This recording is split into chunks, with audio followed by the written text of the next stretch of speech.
Hello everybody at home who's tuned in. We're running a bit late. We're waiting for George Galloway and Halima Khan. But before they arrive, I'll just introduce myself. I'm Dr. Bob Gill. I've been campaigning against NHS privatisation for over a decade. And I think this election is giving us an opportunity, first of all, to see how very little difference there is between Labour and Conservative. Both of the parties supporting genocide in Gaza, but interestingly they both support privatisation of public services, and that's what I'm particularly exercised about and have experience of firsthand as a GP working in South East London. What I also want to hear about is the progress of the campaign locally. I think it's very important. We have an energised community who've recently been insulted by Keir Starmer and John Ashworth, who both in concert unleashed an insult to the Bangladeshi community, using them, threatening immigration to appeal to the right wing and the racist group that we know Nigel Farage will be appealing to. So this is gutter politics at its worst. Instead of focusing on the real issues that affect us, which is cost of living, inflation, lack of adequate housing, high mortgages, very little disposable income, the widening gap between rich and poor, the main political parties aren't doing this. They're deliberately avoiding discussing meaningful issues. Instead, they're exchanging insults, they're offending the population, they're abandoning their own base. They want us to swallow the line that Labour is the better of two evils. Well, as George often says, better of two evils is still evil. In terms of the NHS, as a GP, I witness every day the effect of a collapsing NHS service. We have hospitals that are overstretched. We've lost half the bed capacity over the past 20 or 30 years. If you're very sick, you struggle to get admitted. If you're languishing on a waiting list, you may face the prospect of waiting months, if not years, to get an operation. The staff morale is rock bottom. We have doctors currently engaged in yet another strike action. And why they're striking? Because they've had a quarter of their wage removed. They've suffered a wage theft, hasn't kept up with other people in the economy. So they are 25% poorer than they were in 2008. The same year we managed to find hundreds of billions of pounds to bail out the banks. Yet there's no political will to pay public servants an adequate and respectful income. So you have a staff that is decimated, low morale. Young doctors and nurses are leaving the country, preferring to work abroad in countries like Australia and New Zealand and Canada. Meanwhile, we have a growing need of medical expertise and experience in this country. So as a result of these changes, overstretched hospitals, long waiting lists, crowded A&Es, there's more and more work falling onto your GPs. On top of that, the number of GPs there are in this country has shrunk as the population has grown. So the average list for one GP is in excess of 2,500. It used to be around 1,800 patients per GP. So things have got dramatically worse. Morale is very low, and as a result, patients are experiencing more and more difficulty and risk serious harm and possibly death. So we've got more and more people arriving. There's about 100 people here. And hi. Hi. Nice to meet you. It's Mohammed. You want to introduce yourself fully, Mohammed? Yes. So I am standing from Hackney South and Shoreditch. Great. Yes. And how's things going? How's your campaign going? It's looking really great. It's looking really great as we go out and about and knock on people's doors, and I meet them in the markets, in the subway stations. Everyone's really excited. They are looking for change. And hopefully I can be the change. Workers' Party can be the change. I hope so. And why Asian communities who are traditional Labour voters, what have they found particularly disturbing about the Labour Party?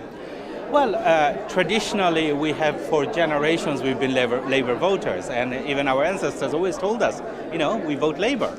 But lately Labour's losing the touch. its core value, what it used to be, it seems is no longer there. And especially this time around, last week, what Keir Starmer said, that does it all. I mean, recently, actually, earlier this week, our Bangladeshi High Commissioner actually listened to Sir Keir Starmer that the allegation and the assumption that Bangladeshis are all illegal immigrants is completely baseless, and it's wrong, and it's foul, and it's offensive. Because we've looked at the statistic from Gov.uk website, and in the statistic, Bangladesh is not even in the top 20 list of overstayers or illegal immigrants. So why do you think he picked on the Bangladeshi community? One can only assume that it almost sounds borderline racism. I couldn't think of any other reason why to do this. And do you think because Bangladeshis are generally hard-working, peace-loving people, of course, did he think they were a soft touch? Yeah, I don't want to. I hope that's not what he's thinking, because we are Bengalis by nation, by blood. We are freedom fighters. We fought against Pakistan, we fought against any freedom fight. We were always there. We've given blood for our freedom for speech, freedom for our country. So targeting us thinking we are soft, that is wrong. It's just because we are not causing a lot of havoc. It doesn't make us soft. We built businesses here. We have doctors, engineers, barristers. And so from what angle do we look like we are soft? So now Bangladeshis are going to speak. I mean, enough is enough. Well, I'm hoping his insulting language has put the fire in the belly of people who want a difference, want somebody to represent their interests, want to look after the poor and the sick and the vulnerable, which is what Labour used to do, but they've abandoned all those values. And I remember from the early 80s when there were more racial attacks, how the East End became very active and led a very successful campaign against the racists that were bubbling up at that time. Of course, yeah. I mean, we are not far at all, because it all happened in Bangla Town. And if we go to Alta Valley Park, which is just around the corner, our memories are still there. That's where our forefathers and ancestors fought. And that's why we have the memory, the name Alta Valley. He's a Shahid who gave his life for it. So yes, we are not going to stay quiet. We are going to speak. And this time around, Workers' Party has got the best manifesto for working class people, people like you and I. We want better wages, fair distribution of wealth, better NHS, no war, spend less money on war and more money on our local services like the housing and NHS, and that is the way forward. And what I found most shocking is how all the main political parties have turned a blind eye to the genocide in Gaza. You know, they've been quite happy to sell arms, not even call out what everybody else recognizes as a genocide. Absolutely, and that is why we stand by Palestine. And like I said, we are a nation of freedom fighters, so we know how it is to fight for freedom. And those people there are fighting for their own freedom. People are dying there, they're starving, but they're making a protest. And that is how freedom fight works, and we need to support them. Obviously, we don't condone any terrorism, but freedom fight is a different game altogether. Yeah, and they are an occupied country. They have the right to their own self-defense. And they had no resort. They tried the peaceful means. They broke out of what is virtually a prison camp. And, you know, what took place on October the 7th was not the first atrocity. They've been subjected to Israeli occupation for 70 plus years now. I mean, by any means, we are asking for freedom of Palestine and their right to exist, and the country is Palestine, so they need to exist, and they're Palestinian, and that nation has the right to exist, and we ask for peace and freedom. Thank you very much. All the best. Thank you. Hi. Hello there. How are you? I'm all right, thank you. Can you introduce yourself to the YouTube viewers at home? I don't think I need any introduction, but I still do. It's Ehsanullah. I am the parliamentary candidate for the constituency of Croydon West. Obviously, I'm standing for the Workers' Party of Britain and for our great George Galloway. And what made you decide you need to get into the political arena? I think I share the same sentiment with all of my colleagues. Enough is enough. A lot of us people, we're not seasoned politicians. We don't have political background. We don't have, we're not going through the same status quo. and I think that's a great thing, and that's what makes a true democracy. It serves variety. I came into this realm because I felt that our voices were not being represented by the status quo in the House of Parliament. And who are they representing? Tory, Labour, Liberal Democrat, who do they represent? Well, the statistics will speak for themselves. Pretty much the Conservatives, the Labour Party, the Lib Dems, the wishy-washy party. And if you do your history checks, then there was a few older parties, but it's been a two-party system scenario, and what's happened over the last few months is very much highlighted. But I would suggest that a lot of this is a backlash and a pressure cooker from what's been happening over the past few years. The Labour Party is not the Labour Party since Tony Blair came into play, and clearly he called it the New Labour Party. So he re-christened it. Yeah, he had a rebranding exercise. He rebranded it, and he actually, for once, he was loyal to his promise that Labour is not going to be what it is. And thankfully, I can say this with 100% conviction, that the Workers' Party stands for the same values that what the Labour Party originally stood for. And Tony Blair, Gordon Brown, they were instrumental in trashing the old Labour Party. They removed the section called Clause 4 out of their constitution, which was committed to public ownership and public service. Once that was removed, the Labour Party is just like a lighter blue version of the Conservative Party now. Well, you could put that analogy, yes. But the trouble is, and if I may use this opportunity to speak to your audience, that it's a lot more deeper and a lot more serious than the casual analogy that you put it this way. The fact is that a lot of our friends and families, our brothers and sisters, they're being alienated, and they are still instilled in that grandfatherly position that, you know what, my mum and my father, we've supported Labour. My grandfather supported Labour when they came in from abroad. You know, I'll support Labour. And what these people need to understand is that look at the tsunami ahead of you. There's a huge tsunami, and that tsunami is what I would like to simply put racism. Fascism is coming back into fashion in a big way. I was born in I'm happy to be back in East London. This is my home. I was born in East London, and I've come back here after a while. And I remember as a child, I couldn't go to the local supermarket in Green Street on Saturdays because of the emergence of the National Front. I was a young child. And then the teenagers came, I was in the 20s and 30s, and we used to attend football matches. But what I could see is that time is coming back, when our children will not be able to attend football matches because of the emergence of the far right. Europe has been literally overwhelmed by the far right, and if we don't get our act together, and if we don't make our necessary searches, our country will be drenched with the far right. And I'm grateful to you for giving us the opportunity. It's not just about, Gaza. Gaza is a very important issue for all of us. And you could see the passion. It's not about, and I've come out here because I was sick and tired of watching young civilian children, being ripped apart. It's not just about what you put on your emoji, oh, sad face. No. Use your vote.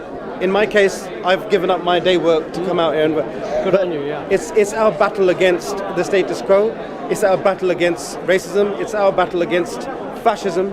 And I thank God for George Galloway, and I wish him a very, very long life, because he's going to lead the way for us, God willing. I think what you've identified is the oldest trick in the book. We've got a ruling class who have caused an economic chaos, and they're using immigrants as a very easy scapegoat, which is a fascist. Can I ask you a question? And I would like to thank Mr. Flintoff, by the way, a good friend of. Well, he's not good. He's a good acquaintance. I consider him a friend. I don't know if the feeling is mutual. But let me say this. Do you know, when we turn the TVs on, the only thing that Nigel Farage and his cronies talk about is the boats. They sound like a broken record. Do they have anything else on their agenda apart from just manipulating the anger Well, that's their main focus, isn't it? They understand that they've screwed the economy, standard of living is going down, people are burdened with debt, there's job insecurity, so you need somebody else to blame. You don't want people to look up, you want them to look to their neighbour.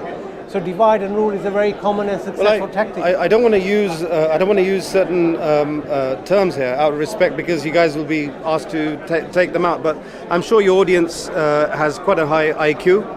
But there was a certain individual 70 years ago who used the same tactic to feed into the frustrations and the anger of a population in order to hype them up, in order to eradicate another population. That's exactly what's happening right now. Yeah, it is that playbook, I'm afraid, yeah. Thank you for your time. Thank you and good luck in your election campaign. Vote for me, Croydon West. You're voting for me, you're voting for George Galloway, and you're voting for the Workers' Party of Britain. Thank you. All the best. Hi.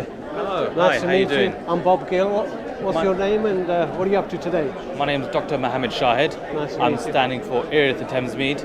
It's an area that's been neglected for a very long time, I think. It's been a Labour stronghold for a very long time. And as I've been campaigning for the last few weeks, I've been speaking to a lot of the residents who feel like they've been neglected, like Labour haven't been out campaigning, Labour haven't been showing their face, and that they feel very much disenfranchised from the whole party. Their voters for granted? Very much, very much. And people are looking through the manifesto and seeing there's nothing in it for them, right?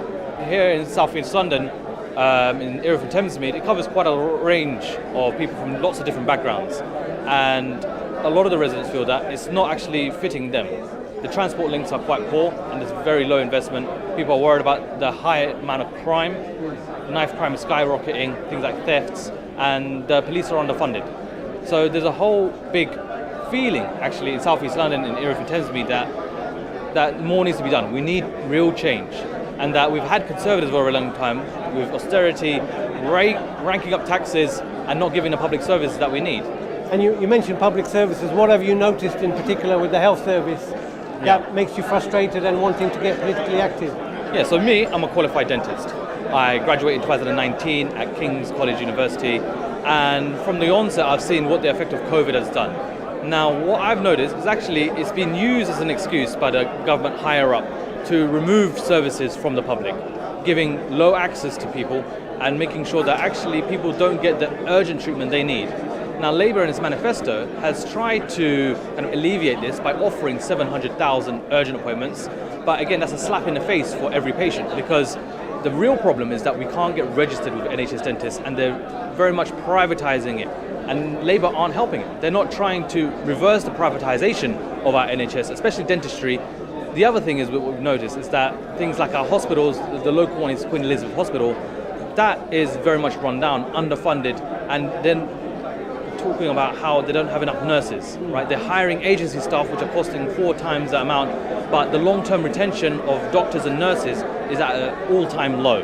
Well, I'm not far away from you, so I'm a GP. I work in Sidcup. Yeah. My admitting hospital is Queen Elizabeth's in Woolwich. Yeah. And, you know, all the problems you noticed in terms of what happened to NHS dentistry very gradually is now happening to general practice. 100%. So we're being underfunded. More and more GPs are leaving the system. They're finding it very hard to work in a dysfunctional and overstretched NHS. Yeah. And the anger that the public are quite rightly feeling is directed at us, whereas we're actually as equal victims in this very deliberately manufactured crisis within the health service. Yeah, we're left very much helpless. We're trying to do our best within the NHS to provide that service, provide that access to patients, but where the funds are missing, or the funds are actually allocated in the wrong ways. So take Queen Elizabeth Hospital, for example, cost 20 million to make. PFI, the loan scandal, means that the taxpayer is paying over 200 million for it, and that's disgusting. So it's not that the NHS isn't getting enough funding, it's that a lot of the funds are going into the pockets of our members of parliament, and we need to make sure that actually this is changed and that these schemes are actually making sure that what we are spending our taxpayer money on is actually going towards the construction of our schools, our hospitals, our road network, and not in these loan schemes where the taxpayer is paying interest where it shouldn't need to. So what you describe is basically public services have been turned into a cash cow for corporations. Yeah. We pay our taxes so we get services, but money is leaving the back door, right, to provide profits for shareholders and CEOs. Yeah, it's disgusting to see that, and the fact that a lot of the public aren't aware of what's going on with our taxpayer money. And you see the other side that say, I think you were talking earlier about Nigel Farage and the Reform Party, and they talk about how the NHS is a black hole and we're piling lots of money into it, it's costing hundreds of billions of pounds, and piling more money is not going to make it improving. It's not going to improve if we continue to have the same systems that mean that that money is funneled not into our actual hospitals and the actual surgeries, but funneled into loan schemes, funneled into interest and other places where the services aren't being paid for by that money.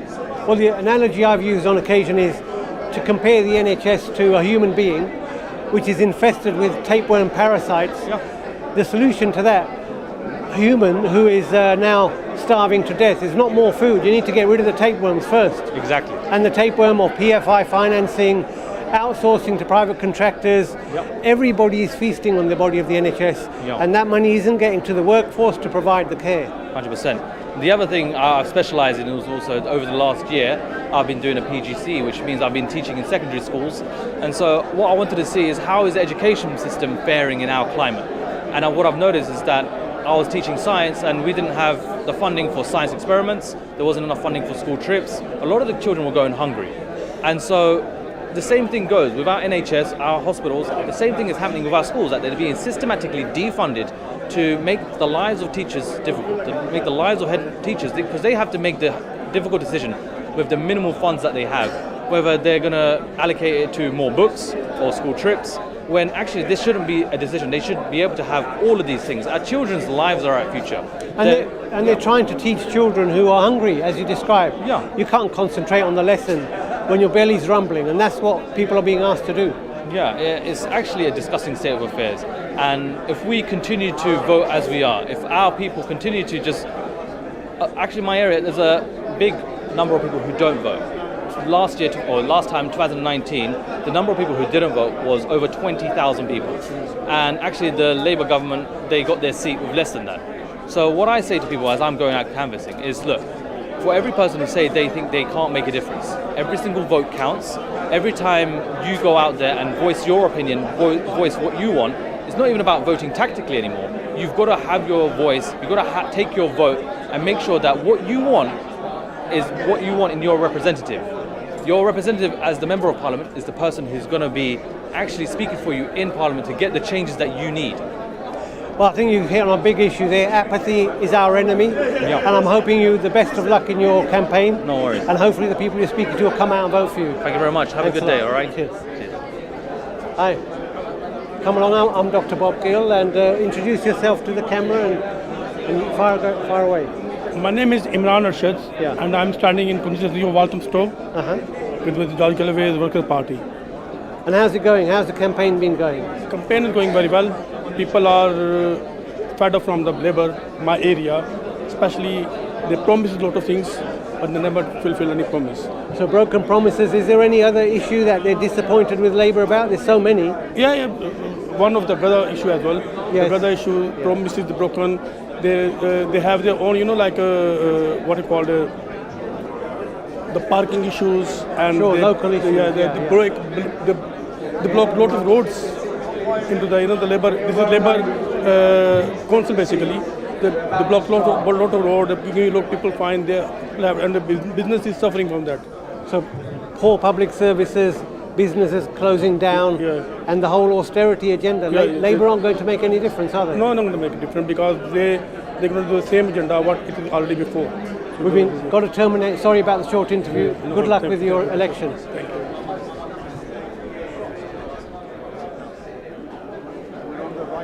Ladies and gentlemen, if we could take the next 2 minutes to take our seats, we're going to try and get started shortly. So if we could finish up our conversations, there's a lot to talk about, I'm sure. But if we could take the next minute or two just to settle into our seats. Thank you.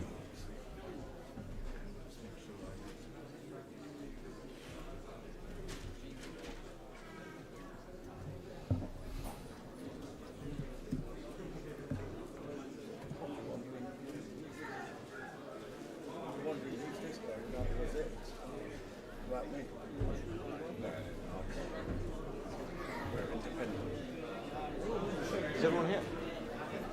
Is everyone here?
Ladies and gentlemen, good evening. My name is Mohammed Akinji, and I'm here not just as a human rights lawyer, but as someone who's deeply outraged by recent events.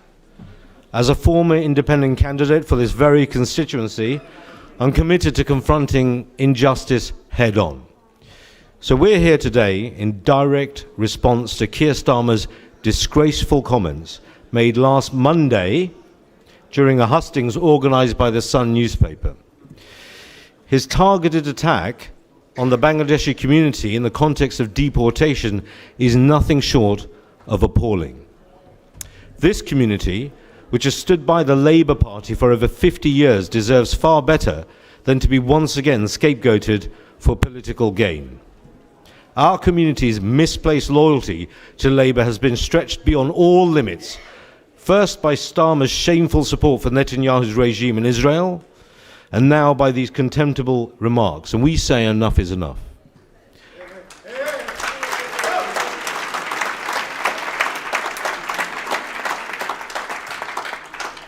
Tonight, we come together as a forceful show of solidarity from across the political left.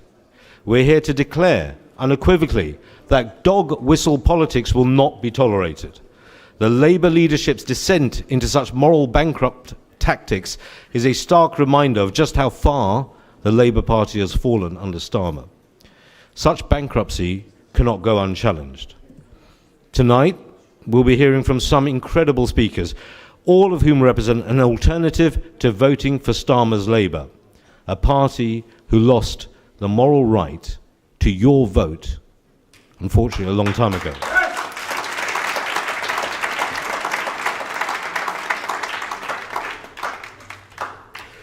So, for our first speaker, I will introduce Ghulam Tipu. He's the Workers' Party candidate for Ilford South.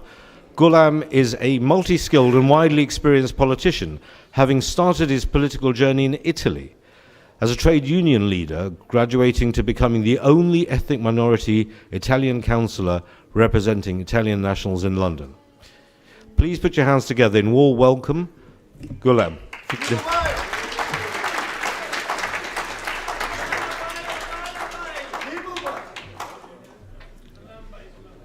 Thank you, Akonji.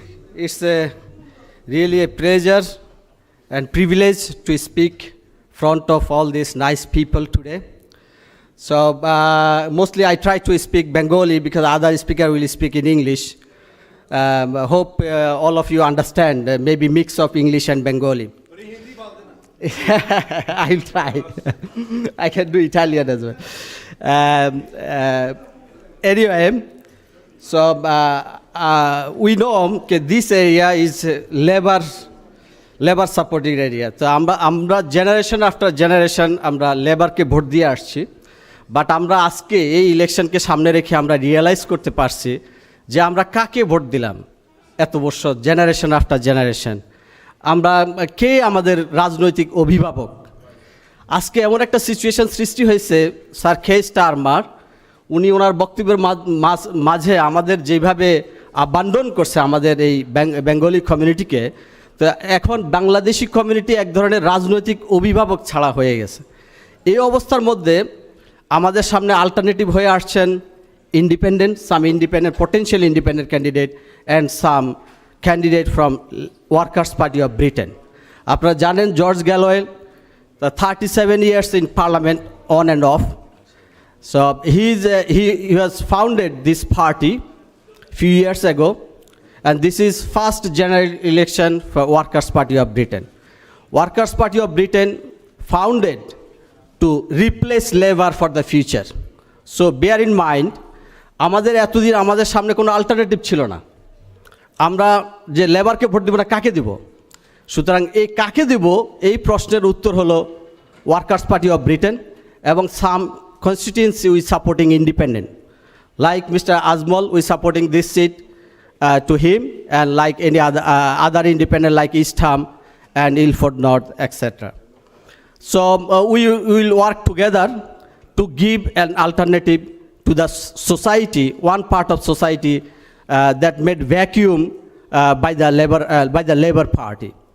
As you know, Labour Party now is not representing working class people anymore. So people who feel working class people and people who feel there is a vacuum in the society is need to fulfill. So you must vote Workers' Party of Britain's candidate or independent while we supporting each other. Thank you so much.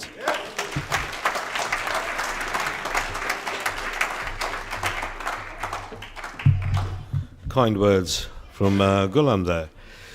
We now welcome Mr. Abdul Shakur Khalistan to the stage. Shakur is a well-known local businessman and a founder of the Tower Hamlets Community Coalition. It's the platform that launched Ajmal Masroor and Halima Khan's candidacy to two of the constituencies in the Tower Hamlets borough.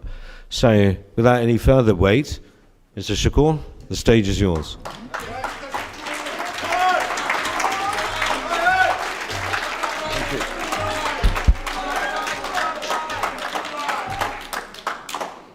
A'udhu billahi minash shaitanir rajeem. Bismillahir Rahmanir Rahim. I begin in the name of Allah, the most gracious, the most merciful. Assalamu alaikum, everyone. Good evening, ladies and gentlemen. Shubho Shunda, amader Bangali bhai bonder shobaike. Thank you. Right. I think for me, I'm struggling to decide where to start from.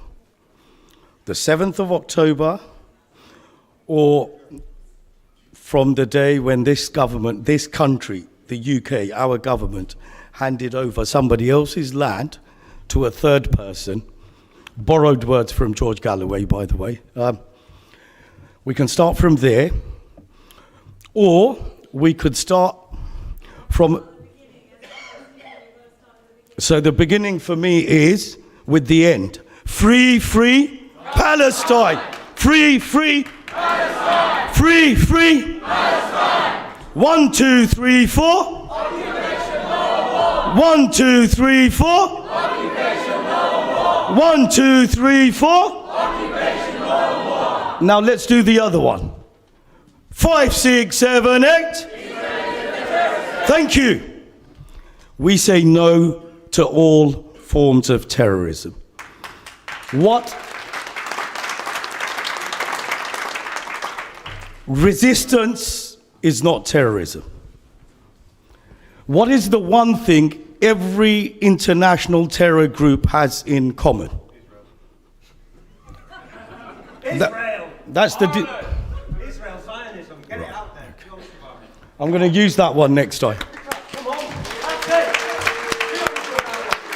Don't hide it away. But what I wanted to highlight was the fact that every terrorist organization has one thing in common, which is flouting, breaching, breaking international law. How many international laws has Israel broken? Too many. How many lives have been destroyed by this Zionist colonial settler entity? Too many. So for me, thank you, it starts with the freedom of Palestine, it ends with the freedom of Palestine. Until all of Palestine and all Palestinians are free, none of us are free.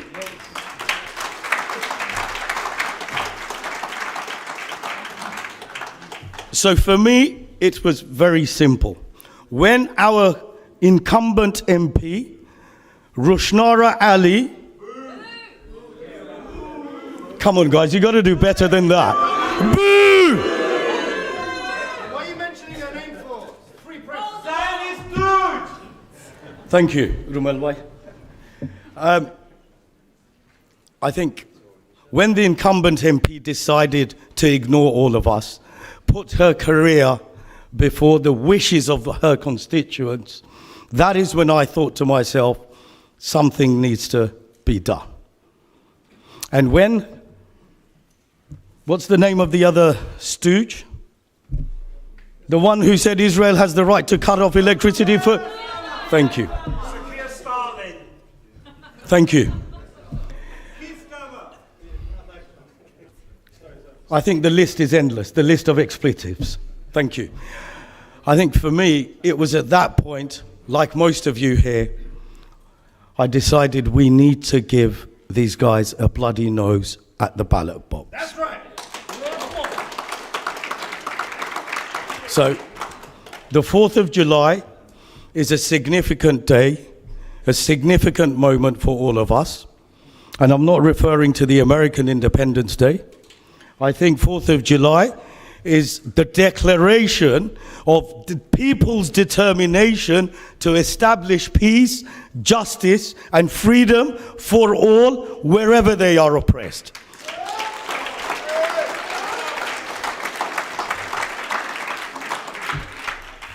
Some great ambitious statements, right? I accept that. How do you achieve it? How can we achieve this? So I asked myself the same questions, and I started with a very simple and a humble call, a call for unity. And that's what, that call gave the birth to the Tower Hamlets Community Coalition.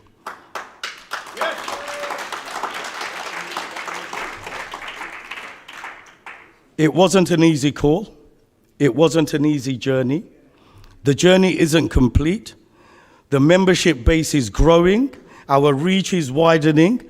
But most importantly, the people and the passion that drive the coalition are people like yourselves. And what drives people, ordinary people like myself and you, is our passion to tackle injustice.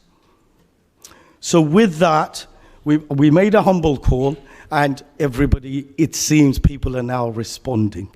We got to a point where we were able, through a selection process, identify our candidates. And I think for me, being here today, it really is humbling, because the last time I was here, and those of you who were here will remember it was quite an eventful evening. That's because sometimes to achieve great things, to achieve complex, difficult things, isn't easy. It's a huge undertaking. It takes patience, it takes perseverance, it takes passion, but above all, it takes dedication. And once you are sincere to a cause, it takes time for that to be recognized. I believe us as a collective, all of us, I think we have all come to the realization that we are all on the same page. We all want to achieve the same goals. And that goal for Bethnal Green and Stepney is to get rid of the Labour Party and Rushnara Ali, the current incumbent MP. And we need to do the same in Bow and Stratford. We have two wonderful candidates, and I don't want to nullify anything that they stand for, because I think they can do a great job of speaking for themselves. But I want to remind both of you, Ajmal Masroor for Bethnal Green and Stepney, Halima Khan for Bow and Stratford.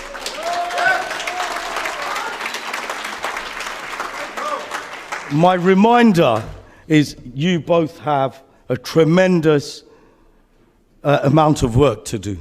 You have a huge responsibility on your shoulders, and we are relying on you. We have entrusted you to lead that charge.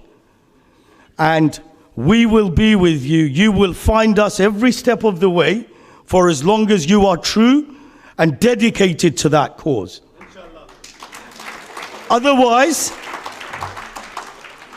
and I've been meaning to say this ever since I was a little boy, I believe in people power. Power to the people.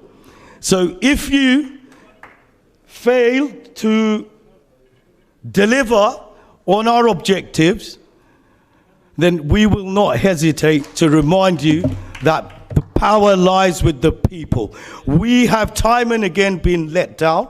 We have, I recently described at a TV interview, the situation we have today in Parliament is not a case of underrepresentation. When we were growing up, we were underrepresented in Parliament.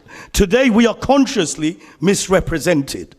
So we have taken the effort to select and elect our candidates. No to the mainstream parties, and we will hold you to account, and wherever you need support, we will be with you all the way. But please, don't let us down. Palestine depends on you. Thank you.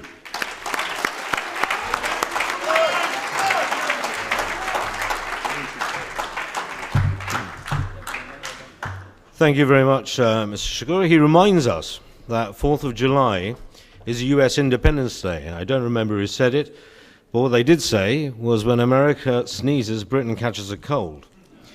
And actually I'm grateful for that because, and it's very apt for the next speaker, because Independence Day should be the day that you vote for independence. And that's an independent candidate. Today's speaker from the independent side of the political spectrum is an imam, a broadcaster, and a community leader. More importantly, for today's conversation, he's standing as the independent candidate for the constituency of Bethnal Green and Stepney. Please welcome him with a round of applause, Mr. Ajmal Masroor.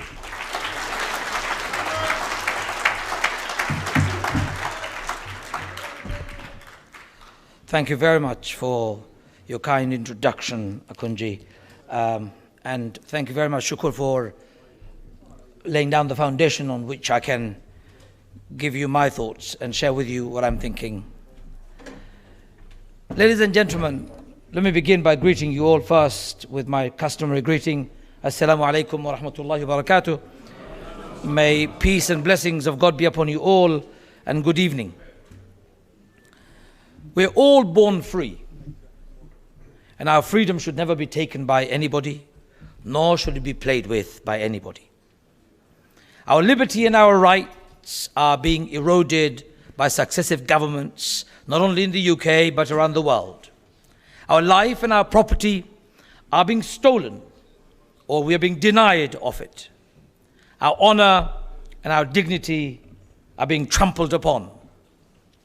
That era of this type of moral bankruptcy must come to an end.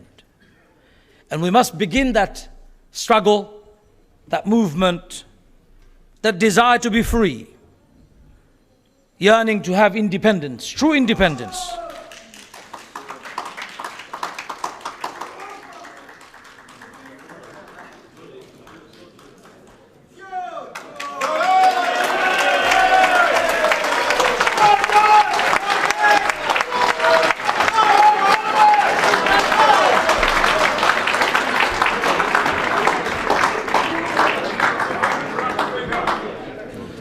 George well interrupted my speech. I'm so sorry.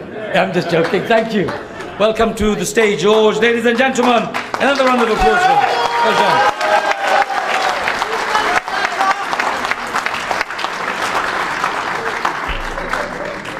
done. So this election, ladies and gentlemen, is an election for our freedom. This election is an election for us to take our power back. This election is for creating a fairer and better society based on our equality, our similarity, and our diversity.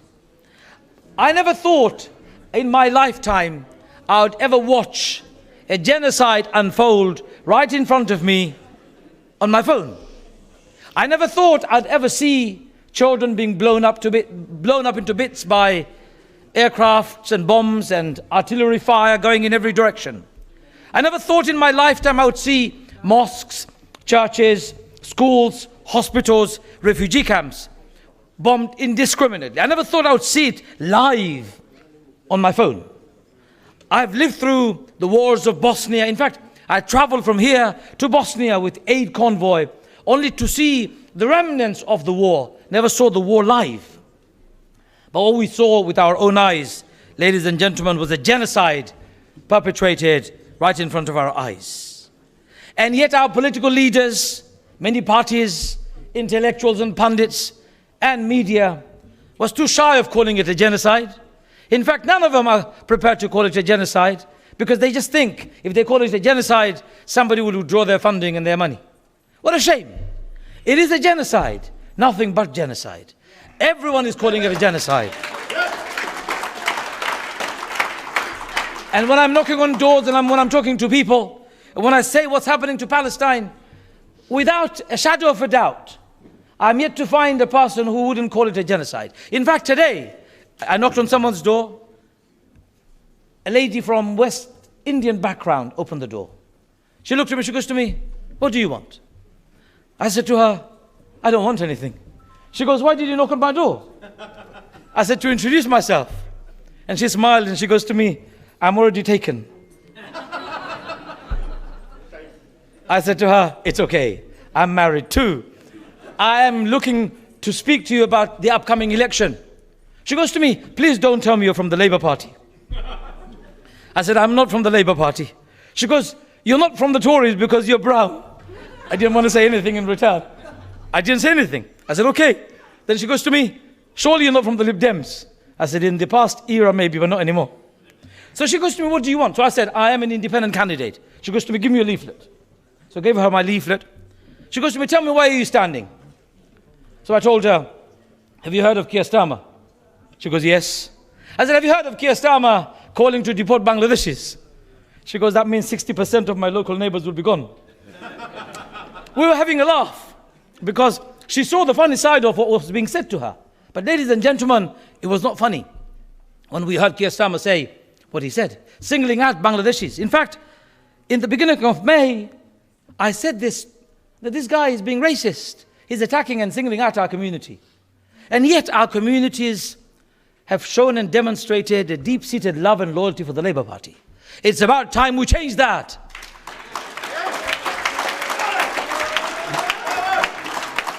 They say it was a mistake, misspoken words.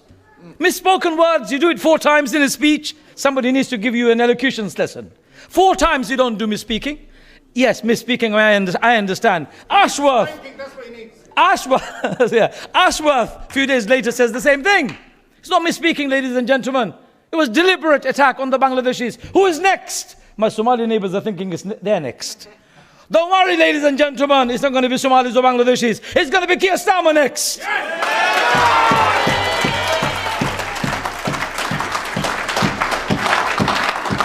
They want to put us on a plane and send us back to Rwanda. That's what I was looking forward to. And you know what I said to people? Let's put some people on the plane, my favorite ones.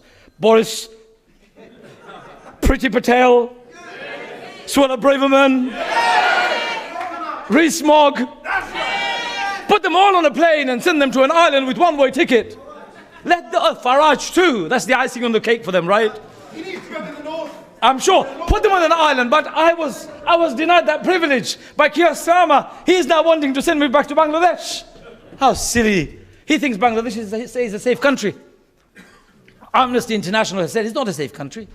Many political prisoners, many people who are opposition are languishing in prison. In fact, disappeared. You know, let me give you good news. I've been told never to go to Bangladesh again. Can you believe that? So, ladies and gentlemen, Keir Starmer should know that what he did was a colossal gambit with our future, our life, and our children's future. And we're not going to take it down. We're not going to take it lying down, are we? No. I want to say, indeed, a shame on Keir Starmer. I agree with you. Ladies and gentlemen, I'm saying to all my voters, please do not vote for Labour Party, whatever happens. And guess what? They're really alarmed, George. They're really alarmed. What they do is, in the last few days, they deliver some nasty letters. Have you heard this new letter going around from somebody called Anna? You haven't heard? It's called Anna's letter. It's not signed by Anna. The imprint at the bottom, it says Rushnara Alice. I don't know what she was playing at, what she's trying to hide. But in that letter, she calls me all sorts of names. She calls you, George, with even better names than me. But I'm not going to say it. Either way, it's not going to work. Because people of Bethnal Green and Stepney can see right through it. But if you've been voting for Labour all your life, this is enough for you to leave Labour Party. It's enough for you to stop voting for them. It's enough for you.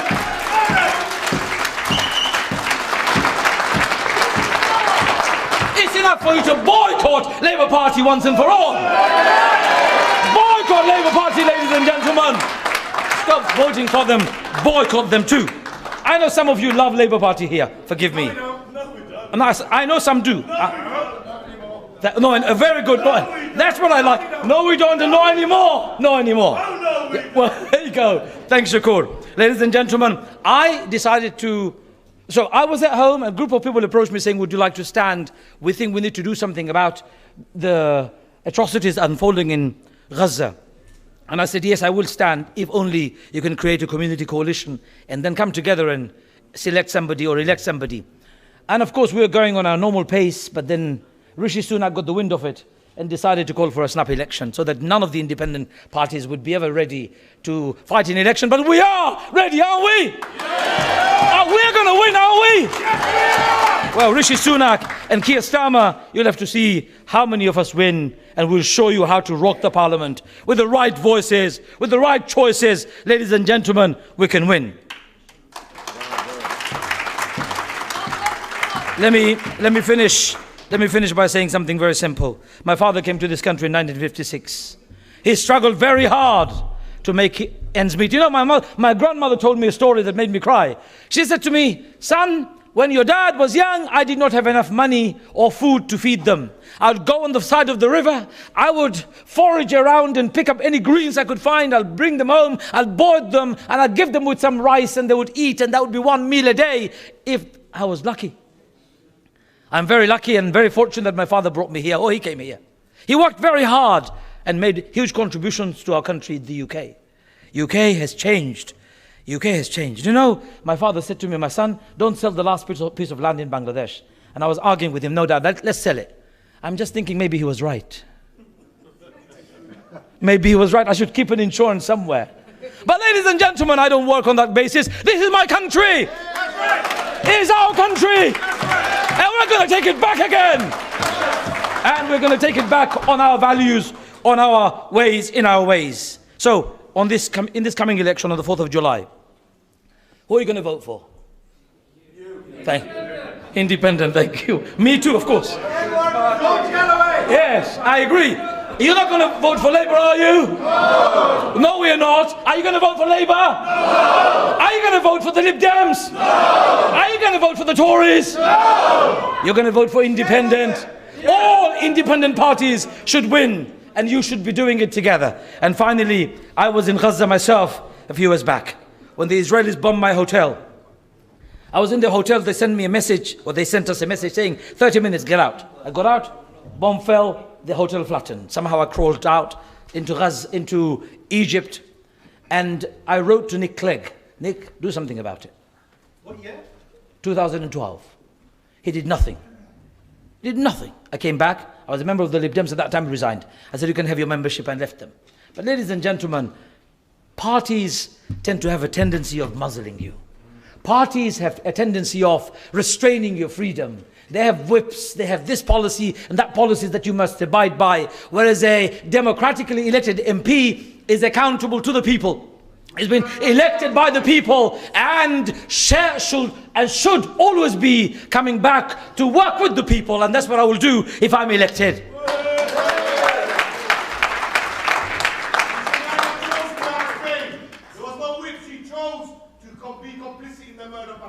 Thank you for saying.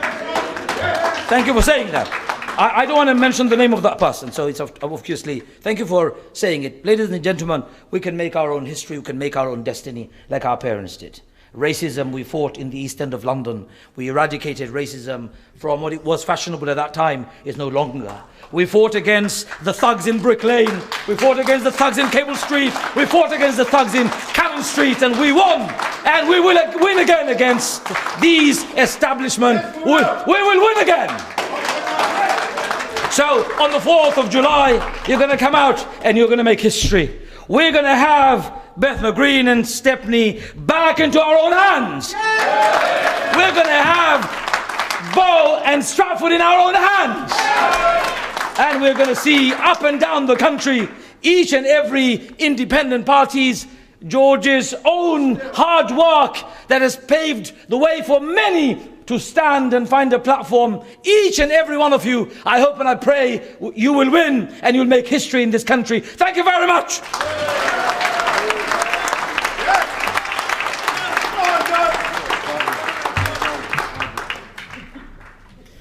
I'm very grateful for Ms. Masroor's passionate speeches, but I feel it's important to remind people there are international treaties that prohibit us from dumping toxic waste on other countries when we've produced it.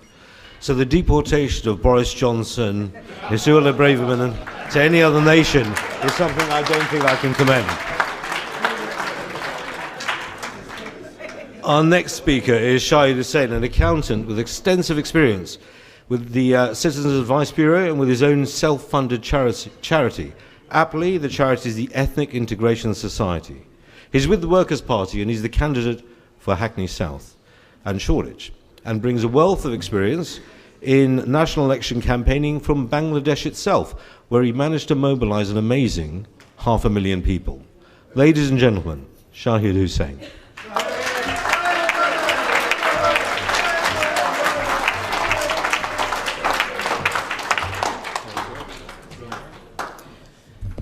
Assalamu alaikum.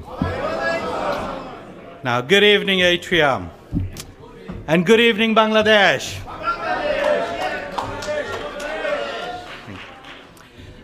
Thank you for being here with us. And there is a burning issue here, Keir Starmer. I'll get there in a second.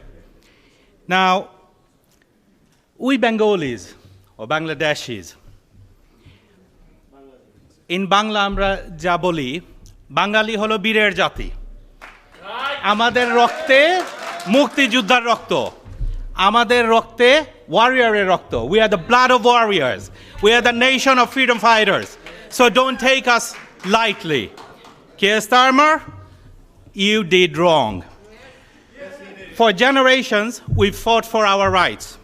We've done it back home in Bangladesh. We've done it here. As earlier my brother said, it was done in East End, it was done in Brick Lane. In the name of racism, whoever wronged us, we fought back. We don't need to go far. Let's walk to Alta Valley Park. And you can see the sign of our forefathers' blood is still there. We have not forgotten. We did not forget and we will not forget. Amra ki eta bhulbo? Obosshoi na. Amra ki eitar jonno fight back korbo? We can fight back. Yes. Now, Bangladeshis have now spoken, and so did Bangladesh. A couple of days ago, our honorable ambassador from the High Commissioner, I should say, Bangladeshi High Commissioner, has written to Keir Starmer's office and opposing what he has said. So this letter, I'm sure, Keir Starmer, you have received it. Obviously, we haven't heard back from you because you are a coward. You are running away. In the letter, it's explained, actually the information comes directly from Gov.uk. We can all search it online. Bangladesh don't even come in the top 20 countries where illegal migrants are coming from or not being deported back. We are not coming in the first place. Illegally, so why deport back? So you, Keir Starmer, thought of thinking of a country who don't even make the top 10 to use us as an example. So therefore, is this an example? No. This is racism. You have something against us.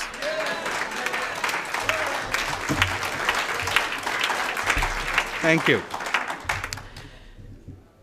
Furthermore, we found from Bangladesh Embassy's information that during their first bilateral meeting between Bangladesh government and the UK Home Office, was a joint working group. They have found to date, as in date was 26th of June, as of 26th of June, there is not a single Bangladeshi who is due for deportation or removal hasn't been removed. So there is no one here of Bangladeshi origin that is on the waiting list of deportation. So what is he on about? Why attack Bangladesh? Because he's weak, he's racist, and he's afraid of our unity. Unity as a Bangladeshi community, unity for the British Bangladeshi souls, and our hard work. We have built here billion-pound industries. We pay taxes. We work hard.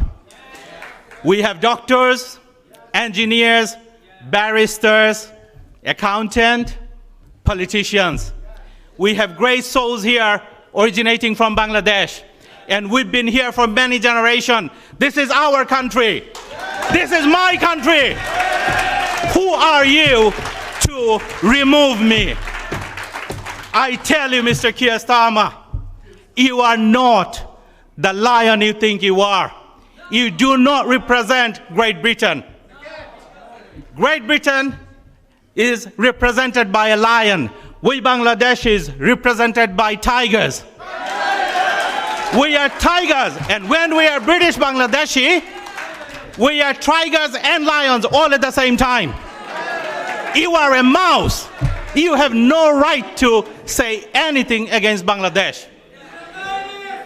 Thank you. Now, like I said, he does not speak for Great Britain. Our great British population, including ourselves, we have great respect for one another. And that is what makes us great. Not for some, I don't know what to say with the name. There is a very word comes with S, but I don't want to say it. Maybe he's not even deserving of that. Right, so as I said, we work hard and we want to work harder. We want to make this country better. So therefore, we need to see the back of Labour. Enough is enough. Yeah? We have shown them love for the last 50 years at least. Unconditional love. We've given them votes. We've given them all the rights as if They betrayed us. There we go. You said it. And what did we get in return? Absolutely nothing but this racism. There we go. Yes, so we are not going to listen to you anymore. We have our independent candidates. We have our Worker Party candidates. And we are here with you. And we've got Shahid. Thank you. And so I am right next door in Shoreditch and Hackney South. Be with us. Be with George. Be with Halima. Be with all our candidates. And we must win. And we need all your support. We need our own support. And this is it, really. And we speak. We do not stop speaking. If they're going to try to shut us down, we're going to speak louder. They need to see who is the boss here. We are the tigers and lions. Thank you very much. Good evening.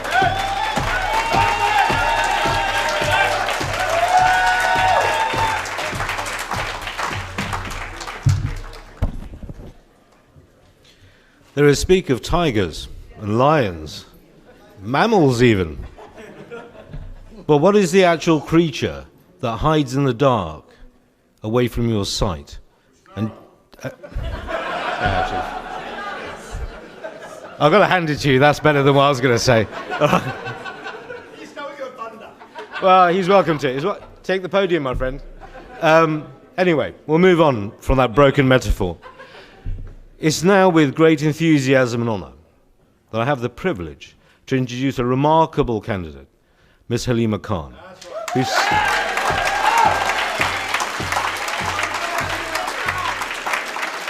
She's standing for the Workers' Party in the constituency of Stratford&Bow.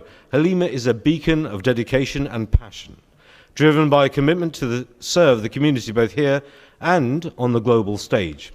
As a former investigations and governance officer under both the Corbyn and Starmer leadership, Halima dared to expose the deep-seated corruption within the Labour Party, unveiling the flaws in their anti-Semitism process and the disturbing hierarchy of racism later confirmed in Martin Ford's report. Her efforts to bring about change have not gone unnoticed, and her voice has grown from a local whisper to a national dialogue. Please join me, everybody, in welcoming with open arms and, more importantly, with open ears, a true servant of the people, Halima Khan.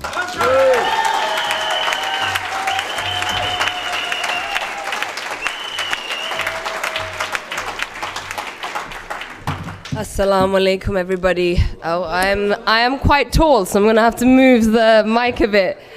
So thank you. 5 years ago, I started working in the Labour Party as an investigations and governance officer. In my interview, I said, when they asked me if I was a member of the Labour Party, I said, I'm not here because I believe in the Labour Party or Corbyn. I'm here because I want to prevent another Tony Blair. Now, thank you. I didn't have political connections, so when I made it in, I knew it was by the will of Allah. I didn't have political education. I learnt on the job. So when I was offered the job, I cried on the phone to my mother and I said, if there is ever a moment where I will have to choose between my morals or my career, let my career burn. From day one, when I realized that anti-Semitism was the priority, I fought and fought for the voiceless, for the people who have been attacked by anti-black racism and Islamophobia, who are completely sidelined by the Labour Party. And I succeeded in creating a definition for Islamophobia and anti-black racism, which the Labour Party has a cheek to use in their defense of their racism.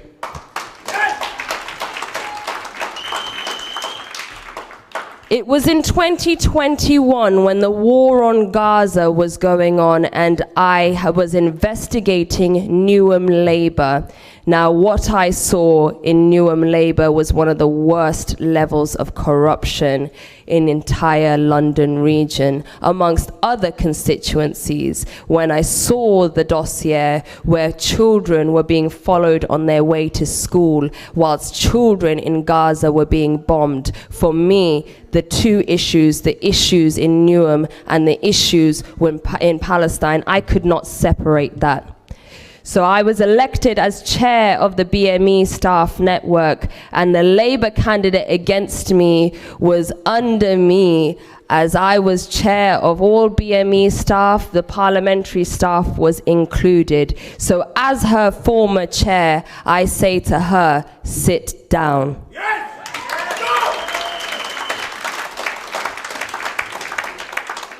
When I stood up and I said to the General Secretary, David Evans, and for all my people that are in Croydon South, they know very well how corrupt this individual is. When I stood up and I said to David Evans, I stand with the Palestinians. You and your ilk trained me on anti-Semitism. I know what anti-Semitism is, and the two are not connected. Palestinian liberation and Palestinian freedom has nothing to do with charges of anti-Semitism. I knew they weren't going to change their position, but I asked them a very specific question, and I said, is my job at risk? And when he said, I'll have to get back to you on that, I knew my time was up, but I knew that I was more powerful than them. So that's when I took the decision, one of the biggest decisions of my life at that time, to be a whistleblower and stand against the machine.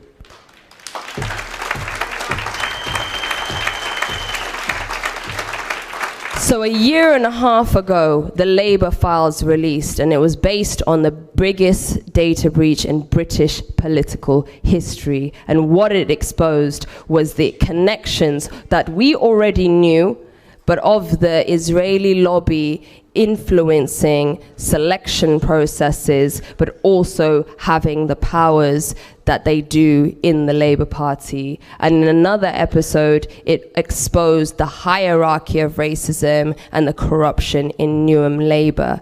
So as I stand here today as the Workers' Party candidate, I am telling the people that for me, the issues in Newham and the issues in Tower Hamlets and the issues in Palestine have always been connected. Now, when I was trying to speak to the people and expose and further tell the people that this is coming a year and a half ago, both the left machine and the right machine played a part in making sure my voice wouldn't come out, because all sides are threatened by the person who speaks to truth to power for the people. So for me, it has always been the people first. I do not shake hands with anybody, because if it's against the interests of the people, I will never do that. When there was people telling me to take a settlement agreement, it was people on the left telling me, Halima, take the settlement agreement. And I refused. And I stand here today as the only candidate in the entire country taking the Labour Party to court, representing myself in an employment tribunal which will continue after this election on July the 30th. Because even if I lose, I am still continuing my fight against this regime, against this racist Labour Party. Now, when Keir Starmer targeted the Bangladeshi community, did he not know, or actually, fundamentally, I know that he didn't know that his whistleblower is of Bangladeshi heritage. He probably thought that Halima Khan was like Sadiq Khan, but unfortunately for him, my grandfather was the leader of the resistance fighter in Moli Bazar, and we single-handedly protected our communities, and we didn't take help from the British. We didn't need help from the British. We stood and we said, we will kick those who want to kill us out. So as my grandfather's granddaughter, I stand here in front of you with a message that anybody that puts a target on our backs, I am going to roar and risk everything, as my grandfather did, as he risked his life to support his community. I do not fear death, and I will continue to do so, because my people need a voice, and they are not invisible. I see every single one of you. I hear your pains when every single other candidate refuses to mention COVID, because COVID is like Israel. You cannot talk about it. But my community had the highest death toll. Bangladeshi communities had the highest death toll. People in Newham had the highest death toll in the entire country. And by and large, that means in Europe. Who is speaking for my people? I will. When nobody else will, I will. We need answers. And I do not fear being cancelled. I do not fear them telling me otherwise. I do not fear most powerful men in this country. And let me tell you a story. I was in Palestine on October the 7th, and when I saw all the Europeans fleeing, I decided to move to Al-Aqsa and be by Al-Aqsa and use my body to defend Al-Aqsa. Now, if I do not fear Israeli soldiers pointing M16s at my face, asking me whether I'm Muslim, do you think I fear a weasel like Keir Starmer? Now let me tell you about Keir Starmer. This man is afraid of Halima Khan, because since I stood, their party has been sending me legal letters every other day to try and bully me into silence. Every day they've been trying to bully me into silence. I'm not afraid. I am a Bengal tiger standing in front of you.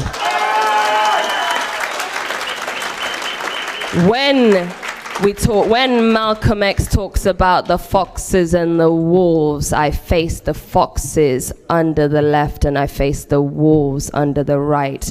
But I am a Bengal tiger who does not fear anybody. I'm at the top of the chain in this game, and that's why they fear me. And when I stood next to Galloway, the biggest anti-establishment figure in politics, how much do you think they sweated? In the middle of the night, Morgan McSweeney had to have a meeting to decide who stands against me, and they chose this woman, Umar Kamran. I am not afraid of her. She's a silly girl. She needs to sit down. So tell all of those candidates who are standing against me to split my vote, because I announced first. Those candidates that are saying they are for Palestine, remind them that they are standing against a witness of the Palestinian genocide. The only candidate in this seat that is here because the people of Palestine told me, do not waste your life and be a martyr here when you have a British privilege. Use that privilege, fight for your people there and fight for your people here. So I'm the only candidate who is endorsed by the Palestinians who told me to come back and stand for them. Thank you. Thank you.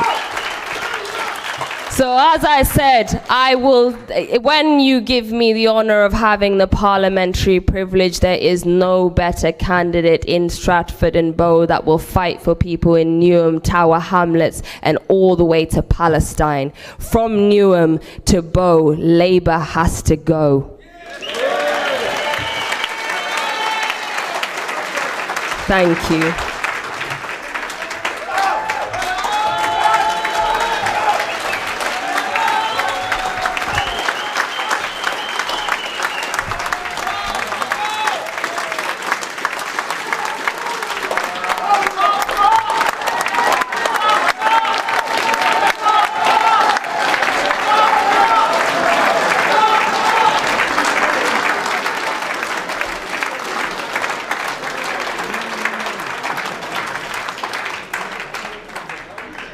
Now, ladies and gentlemen, the independence movement and parties that are new like the Workers' Party, they need your help.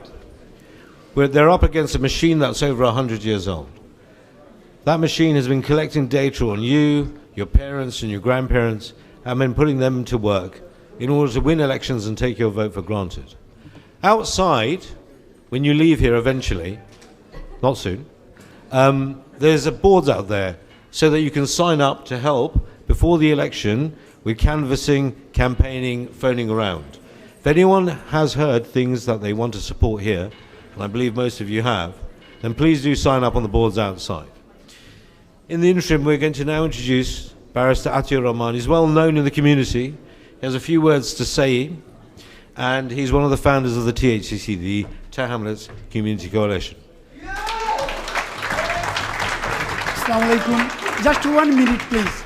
Before finishing this meeting, I would like to say one message we should send from this wonderful crowd for Sir Keir Starmer and Nigel Farage. Know the British history, please. Because our forefathers fought for this British Empire. If you go in Tower Hill, you will see Tower Hill Monument. There are thousands of Ullah, Mia, Uddin. They fought for British Empire. So know the history first before criticize any community. Thank you very much.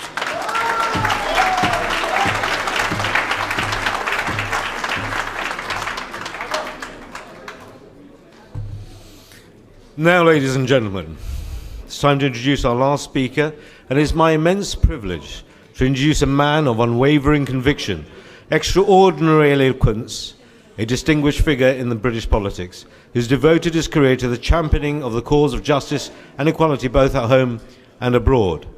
His passionate speeches and formidable debating skills have not only resonated within the walls of our Parliament, but have echoed across continents, inspiring those who seek to challenge the status quo. Ladies and gentlemen, you know I don't need to introduce him, but his name is George Galloway.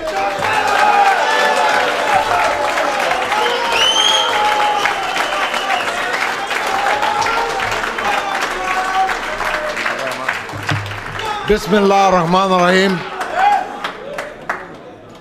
Dear Brother Akunji, fellow candidates, distinguished elders, brothers and sisters, Assalamu alaikum wa rahmatullahi wa barakatuh.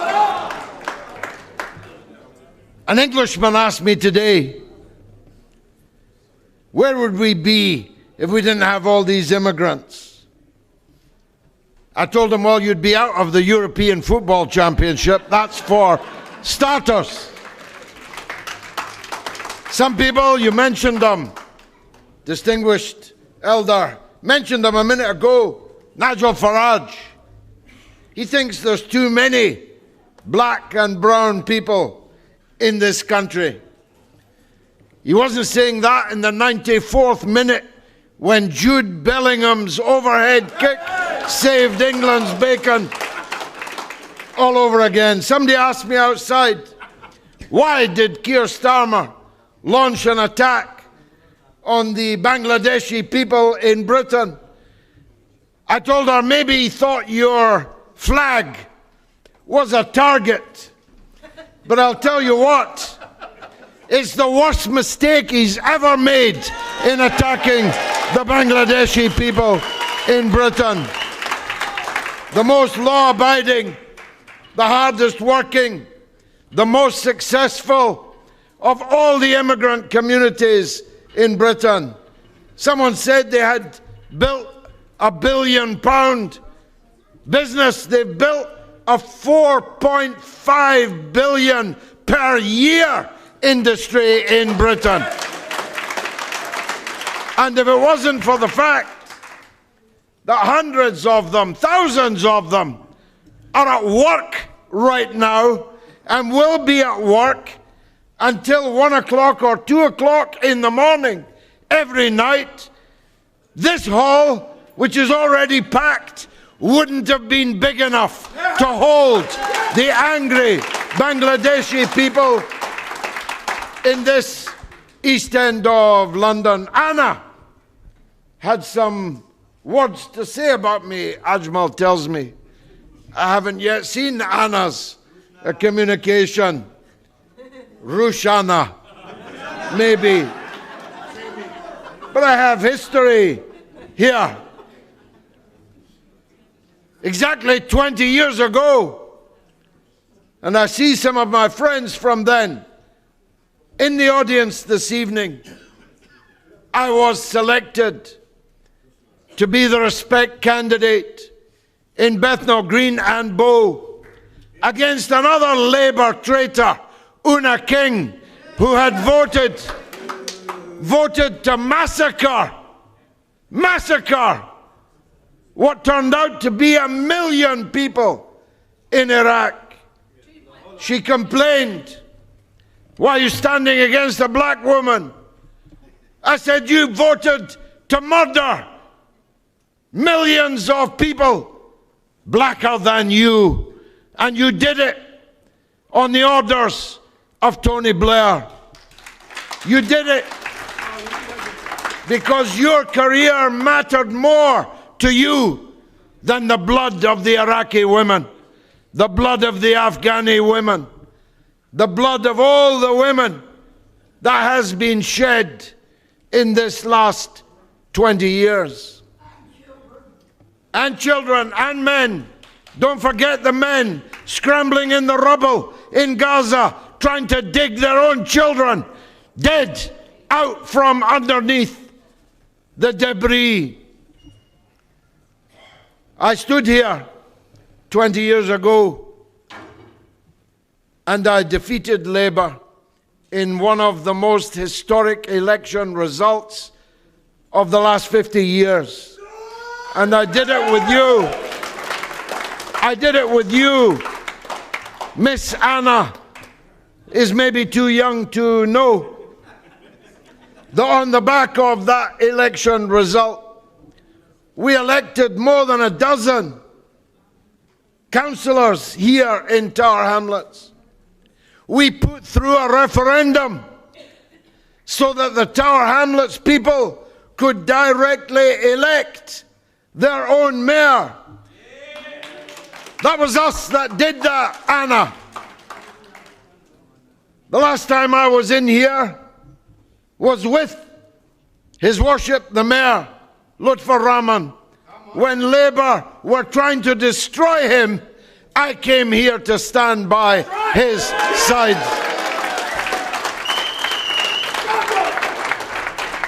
We changed politics in Tower Hamlets. I gave an undertaking before I was elected in Bethnal Green and Bow that I would stand only once and I would make way for Britain's first Bengali MP. And I kept that promise. I kept that promise. Unfortunately, it was the wrong Bengali MP. And we're still paying the price for it. Una King voted to slaughter the children of Iraq. Rushanara Ali refused to vote to stop the slaughter of the Palestinian children in Gaza. That is the truth of it. She refused. And she said nothing about the attack on our own people. I'm coming back to Gaza in a minute. What kind of Bangladeshi MP will not condemn her own leaders' gratuitous attack on our own people? What kind of Bengali MP is that? Somebody asked me, why did Starmer do this? I'll tell you why he did it. It's a very murky, not so secret. He did it because he was determined to chase Nigel Farage down the drain into the sewer of racist politics, singling out minority communities for cheap votes. That's why he did it.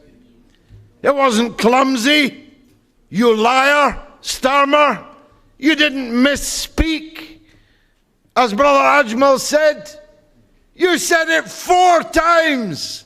You mentioned a country which doesn't have one single person waiting for deportation. Why did you mention it? Not once, but 4 times. And if it was a mistake, why did your right-hand man Ashworth say exactly the same words? This was a deliberate targeting of the Bangladeshi people for a number of reasons. Some of them are not great. Maybe he thought the Bangladeshis were so peaceful, so law-abiding, that they would take it on the chin. Well, they are law-abiding. I've looked at the jail statistics. There's only 346 Bangladeshis in the British prison system. There are tens of thousands of Albanians. He didn't mention Albanians. He mentioned you. Maybe he thought that you were the weakest link. Maybe he thought that you would take it on the chin. Well, you may be law-abiding. You certainly are peaceful. But all of you have got votes. And on Thursday, you have to vote Labour out everywhere across the East End of London. That you can do. Perfectly legally. Perfectly peacefully. Within your rights. You have to vote Labour out on Thursday. I tell you, if he'd said what he said about you, about some of the Pakistani people that I run around with, there would have been very serious trouble already.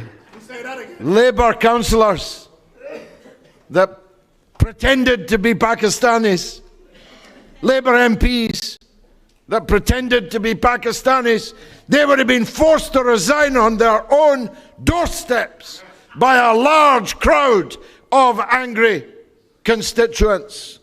But you don't do things that way. But that doesn't mean that you should let them away with it. Because if you let them away with it, Ajmal might need that piece of land that he's held on to in Bangladesh. Even though he's not allowed to go there, he might have no choice. If you let them away with it, who's next? Is it Pakistanis next? Somalis next? Who is it that's next? These racist dog whistles that Starmer was engaging in, by definition, have no end. Because Farage will always undercut you, he'll always go further. He'll always have a new demand against the immigrant communities here in Britain. And so Starmer, having started out chasing him on that downward spiral, will have to continue it. And then we'll have serious trouble in this country. And that's exactly what we don't want. I said I'd come back to Gaza. Halima Khan was in Palestine when Israel began its genocidal frenzy of murder. Everybody was running to the airport. Israelis and foreigners living in the West Bank, living in Jerusalem.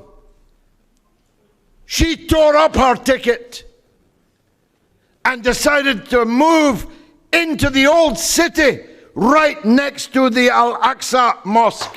That's the kind of person she is.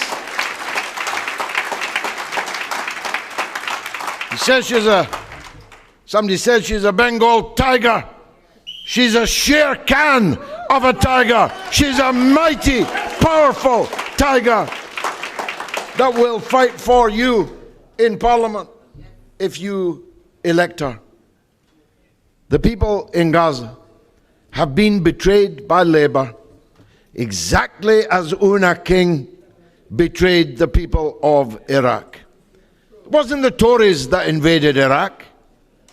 It was Labour that invaded Iraq. It was the Labour leader who hasn't gone away, you know.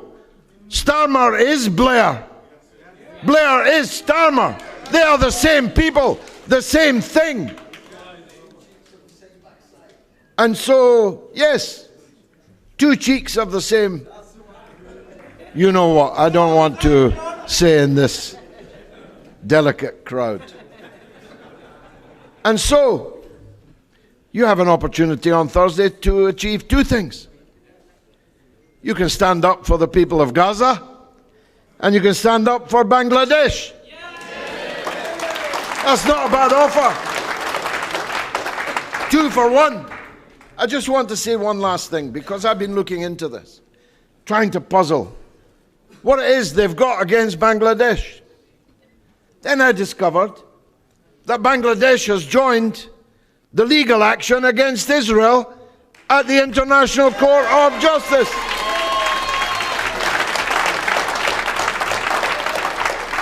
Bangladesh was asked, in the way the Americans always ask, to let them have St. Martin's Island off of Cox's Bazar for a NATO base. Bangladesh said no. Well done, Bangladesh. Well done, Bangladesh.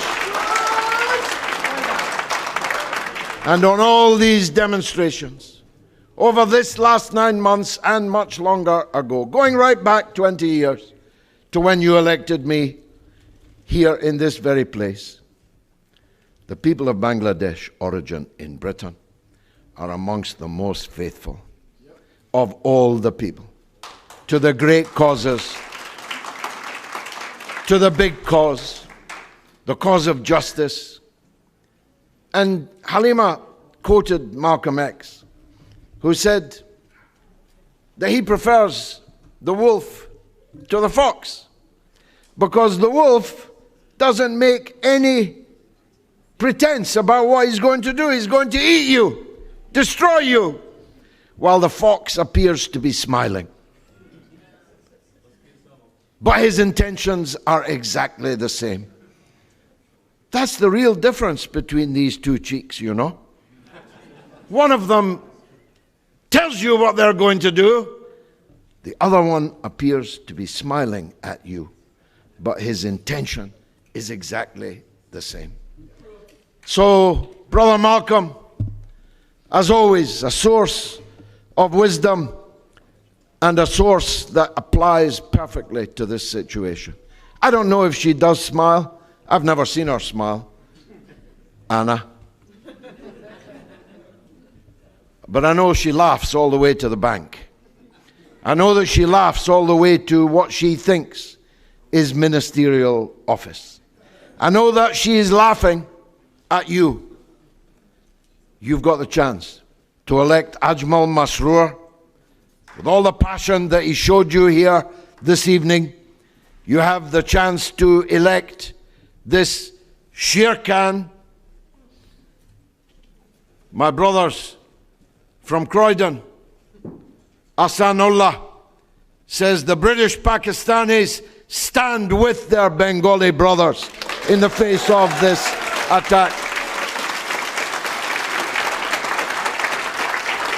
You can elect Ajmal, you can elect Halima, you can elect the candidates in Newham of the Newham Independents, Sophia Naqvi, and the other candidates running there. I strongly urge you to do so and to spread the word of this meeting here this evening. Yes. I will not. Councillor Tahir Mirza, Sophia Naqvi, Halima Khan, Ajmal Masroor, Shahid Hussain in Shoreditch. We have candidates running everywhere. It's vital that they get your support. I first spoke here 20 years ago. I won't be here, I'm sure, 20 years from now. But I have, by the grace of God, 6 children. If you see them round about Brick Lane, tell them you remember their father. Thank you very much.